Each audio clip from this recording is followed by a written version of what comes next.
오늘은 연봉은 얼마로 책정하는 게 적당한지 보상정책 수립에 대해 알아보겠습니다. 많은 분들이 보상을 어려워하는데요. 임직원 연봉의 적정선, 보상정책을 결정하는 건 논리 세우기가 만만치 않다고 합니다. 결국 경영자 마음대로 정하기 마련인 경우가 많은데 정말 좋은 방법이 있을까요? 첫 번째 관점은 미국 그라비티 페이먼트사의 CEO 댄 프라이스의 연봉 실험을 예를 들어볼 수 있겠습니다. 댄 사장은 연봉이 최소한 직원이 착취당하는 느낌이 들지 않는 정도로 줘야 된다고 하면서 본인 포함 8,500만 원을 지급했다고 합니다. 이러한 연봉 지급의 결과 사람들이 돈 걱정을 안 하게 되어서 일에 대한 집중도가 올라가서 고객 수도, 매출도 많이 오르게 되었다는데요. 더불어 이직률과 출산율도 좋아졌다고 합니다.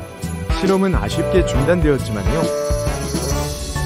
이런 걸 보면 아무래도 연봉은 줄 수 있는 만큼 최대한 많이 주면 좋은 것 아닐까 하는 생각이 들기도 합니다. 결국 목구멍이 포도청이라 일한다는 사람들이 많으면 신바람 나서 일하는 회사보다 성과가 낮을 것이기 때문입니다.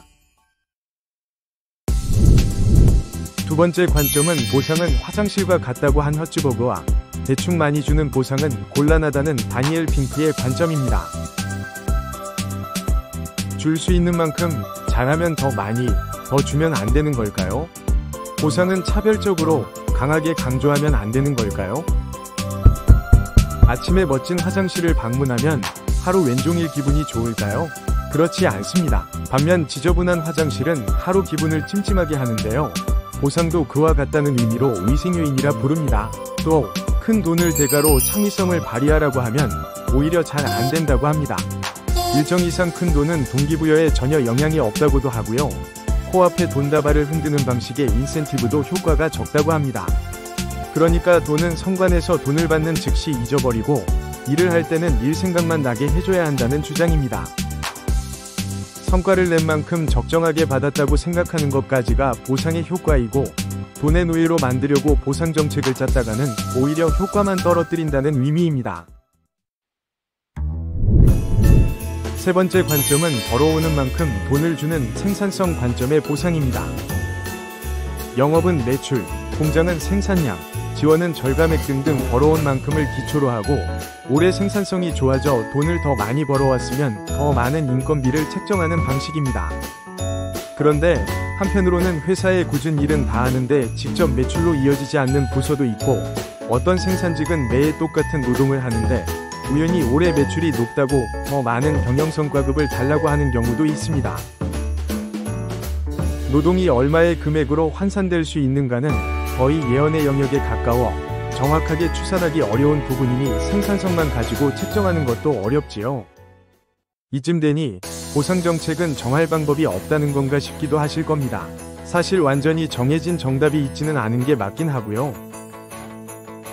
다만 회사마다 다른 모든 환경을 다 고려할 수는 없지만 직무급과 사후 집단 성과급이라는 보상구조를 가진 것을 전제로 할 때 이렇게 보상정책을 잡아보는 것도 한 가지 방법이 되겠습니다.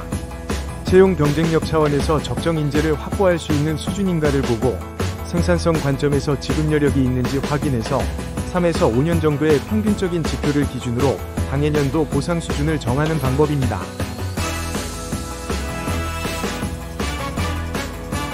사실 심리학적으로 볼 때 가장 강력한 보상 동기 요인은 줬다가 빼앗는 것이라고 합니다. 자기 것을 뺏기지 않으려고 일하는 게 가장 강력한 동기 요소라는 겁니다. 하지만 오랫동안 일을 시키려면 이건 곤란하겠지요.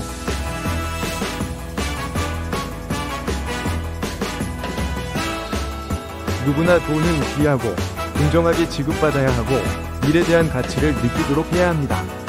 단기적인 시점으로 돈 가지고 사람을 가볍게 움직이려고 하는 건 지양해야 하겠습니다. 오늘은 여기까지입니다. 모쪼록 즐겁고 따뜻한 크리스마스와 연휴 보내시길 바랍니다.